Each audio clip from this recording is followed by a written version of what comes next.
नमस्कार बच्चों, आपकी इंग्लिश की बुक हनीकॉम और उसका फर्स्ट चैप्टर 3 क्वेश्चंस। तो हम पहला पार्ट इसका पढ़ने जा रहे हैं। आपको हिंदी ट्रांसलेशन के साथ मैं समझाने का प्रयास करूंगा और मुझे पूरी उम्मीद है कि आपको समझ में आ जाएगा। A thought came to a certain king that he would never fail if he knew three things। और एक राजा था, उसके मन में विचार आया कि अगर उसे 3 बातें पता चल जाए तो वो जीवन में कभी फेल नहीं होगा। The these three things were, ये 3 बातें कौन सी थी? What is the right time to begin something, किसी काम को करने का सबसे सही समय क्या है? दूसरा, which people should he listen to, उसे किन लोगों की बातें सुननी चाहिए? और तीसरा, what is the most important thing for him to do, उसके लिए सबसे महत्वपूर्ण कार्य कौन सा है करने के लिए?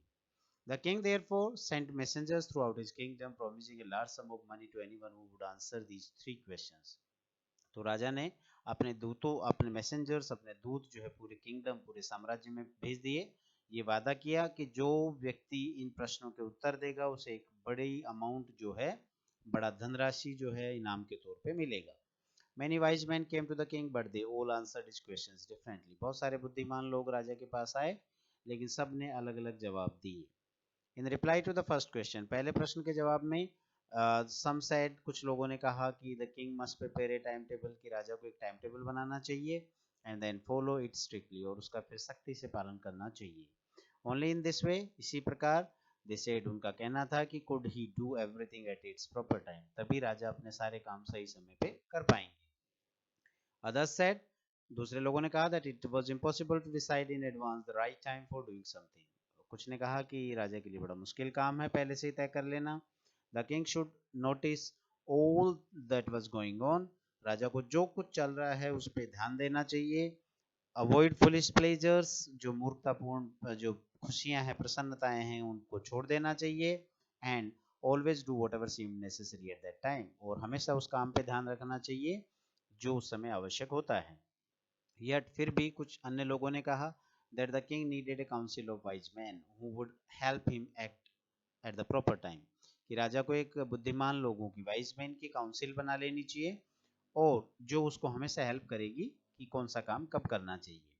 This was because, ऐसा इसलिए क्योंकि one man would find it impossible to decide correctly without help from others the right time for every action, क्योंकि एक व्यक्ति अपनी प्रत्येक एक्शन, हर एक्शन के लिए सही समय निर्धारित नहीं कर सकता बिना दूसरों की हेल्प लिए। But then others said that there were some things which could be urgent, लेकिन फिर लोगों ने कहा कि लेकिन बीच में कुछ अर्जेंट काम भी आ जाते हैं। These things could not wait for the decision of the council, और ये कार्य ऐसे होते हैं जिनके लिए काउंसिल के डिसीजन का इंतजार नहीं किया जा सकता। In order to decide the right time for doing something, सही समय चुनना किसी कार्य को करने के लिए, it is necessary to look into the future, भविष्य में देखने की कैपेसिटी होनी चाहिए। And only magicians could do that, और ऐसा कार्य केवल जादूगर, मैजिशियंस ही कर सकते हैं। तो द किंग देयरफॉर, इसलिए राजा को, would have to do go to magicians, कि राजा को जादूगरों के पास जाना चाहिए। In their answers to the second question, some said that the people most necessary to the king were his counselors, कि राजा के लिए जो सबसे महत्वपूर्ण व्यक्ति होते हैं काउंसिलर्स होते हैं, मीन्स एडवाइजर्स और सलाहकार। अदर साइड, दूसरे लोगों ने कहा द प्रीस्ट, पुजारी लोग महत्वपूर्ण हैं। ए फ्यू अदर्स, कुछ और लोगों ने कहा कि डॉक्टर ज्यादा महत्वपूर्ण है। एंड यट अदर्स, फिर भी कुछ लोग और थे जिन्होंने कहा कि उसके सोल्जर्स जो हैं वो मोस्ट नेसेसरी हैं राजा के लिए। To the third question, some said science, तीसरे क्वेश्चन में कि कौन सा कार्य महत्वपूर्ण है, तो कुछ ने कहा साइंस, कुछ ने कहा fighting, and yet others religious worship, और कुछ ने कहा कि धार्मिक पूजा पाठ जो है वो राजा के लिए सबसे महत्वपूर्ण है। As the answers to his questions were so different, the king was not satisfied and gave no reward। जवाब इतने डिफरेंट थे, अलग अलग थे, कि राजा सेटिस्फाई नहीं हो पाए और उन्होंने कोई रिवॉर्ड नहीं दिया, इनाम नहीं दिया। इंस्टीड, इसके बजाय, he decided to seek the advice of a certain hermit, उन्होंने तय किया कि वो एक हर्मिट के पास जाएंगे, who was widely known for his wisdom, जो अपनी बुद्धि के लिए बहुत विख्यात थे। द हर्मिट का मतलब होता है साधु। The hermit lived in a wood, wood means जंगल। हर्मिट जो है एक जंगल में रहते थे, विच ही नेवर लेफ्ट, जहां से वो कभी गए नहीं। He saw no one but simple people, वो हमेशा साधारण लोगों से ही मिलते थे। And so the king put on ordinary clothes, राजा ने साधारण कपड़े पहने, वस्त्र धारण किए। Before he reached the hermit's hut, the king left his horse with his bodyguard and went on alone। Hermit की झोंपड़ी के पास पहुंचने से पहले राजा ने दूर अपना घोड़ा अपने बॉडीगार्ड के साथ छोड़ दिया और वहां पर अकेले ही गए। As the king came near the hermit's hut, जैसे ही राजा झोंपड़ी के पास आए, हर्मिट की झोंपड़ी के पास, he saw the hermit digging the ground in front of his hut. तो राजा ने देखा कि हर्मिट जो है अपनी झोंपड़ी के सामने जमीन खोद रहा है। ही greeted the king and continued digging. Hermit ने राजा का अभिवादन किया और अपना खुदाई जारी रखी। The hermit was old and weak, hermit बूढ़े हो गए थे और कमजोर भी थे। एंड एज ही वर्कड, जैसे वो खुदाई कर रहे थे, ही ब्रेथ हेवीली, तो बड़ी भारी उनकी सांस फूली हुई थी।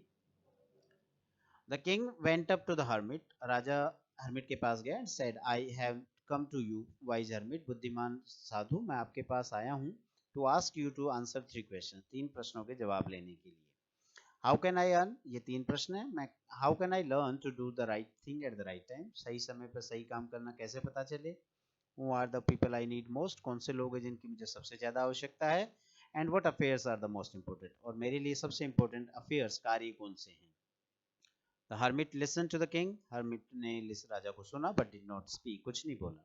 ही वेंट ऑन डिगिंग, वो खुदाई करता रहा। You are tired said the king, राजा ने कहा आप थक गए हैं। Let me take the spade, मुझे स्पेड दे दीजिए, स्पेड मीन्स फावड़ा, and work in your place, और मैं आपकी जगह खुदाई करता हूँ। हर्मिट ने कहा thanks, giving the king his spade, राजा को फावड़ा देते हुए कहा। Then he sat down on the ground, फिर वो हर्मिट जो है ग्राउंड के ऊपर बैठ गए। When the king had dug 2 beds, जब राजा ने 2 क्यारियां खोद ली, stopped वह रुका and repeated his questions, और अपने प्रश्न दोहराए। The hermit gave no answer, hermit ने कोई जवाब नहीं दिया but stood up, खड़े रहे। Stretching out his hand for the spade, अपना हाथ फैलाते हुए और कहा, now you rest, अब आप आराम कर लीजिए, and let me work, मुझे काम करने दीजिए। But the king did not give him the spade, राजा ने उसको फावड़ा नहीं दिया and continued to dig, और खुदाई करता रहा। 1 hour passed, 1 घंटा गुजर गया। देन अनदर, दूसरा घंटा भी गुजर गया। The sun went down behind the trees, सूर्यास्त होने को आया, पेड़ों के पीछे सूर्य चला गया। And at last the king stuck the spade into the ground and said, अंत में राजा ने वो फावड़ा जमीन में गाड़ दिया और बोले, I came to you wise man, बुद्धिमान व्यक्ति, मैं आपके पास आया हूँ, for an answer to my question, मेरे प्रश्नों के जवाब लेने। If you can give me no answer tell me so, अगर आप मेरा जवाब नहीं दे सकते हैं तो मुझे बता दीजिए। आई विल रिटर्न होम, मैं घर चला जाऊंगा। Here come someone running said the hermit, hermit ने कहा कोई आ रहा है दौड़ते हुए। तो बच्चों, ये पहला पार्ट था इस चैप्टर का, आपको समझ में आया होगा। धन्यवाद।